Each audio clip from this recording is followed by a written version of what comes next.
Hi, I'm Nick the nurse. Today we're going to be talking about the phases of the therapeutic nurse relationship. It's important to remember that there are how many phases of the nurse-patient relationship? Well, some books say 3, but there's really technically 4 phases of the nurse-patient relationship. First, we have the preorientation phase, followed by the orientation phase, then followed by the working phase, and then finally followed by the termination phase. So what we're going to be talking about in this particular video segment is the pre-orientation phase. Now there's 2 really big major aspects of the pre-orientation phase that are important to talk about and important to remember both for the nursing school exams and the NCLEX as well as in your nursing practice.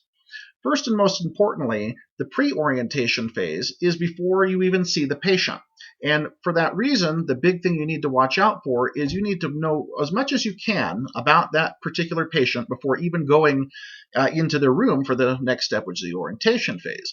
You should review the client's medical record, their history of mental health problems, whether they've had any physiological problems, which can lead to other problems like somatic problems and stuff like that. So it's really important that you understand that concept. The other thing during the pre-orientation phase is for the nurse to explore any problems that they have with preconceived notions or judgments. Let's say that you have a patient, and this is hypothetical, I won't say what I believe, but let's say that you have a patient who just had an abortion, and she's having a very chronic depression with it, and she's suicidal. And let's say that you, as the nurse, are very adamantly pro-life and you oppose abortion in any circumstances.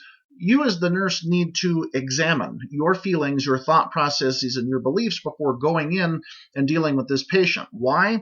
Well, it's important to understand that you can't be judgmental, and that's another big thing in mental health nursing, is that it's important that you can't judge your patients. Okay, we have to have a non-judgmental attitude because that fosters a positive nurse-patient relationship, right? So again, just a pre-orientation phase that are very important are examining our own personal beliefs and making sure that we put them aside so as not to judge the patient, and making sure that we find out as much as we can possibly about the patient by either looking in the patient's medical records or talking to other staff members who have had previous dealings with the patient.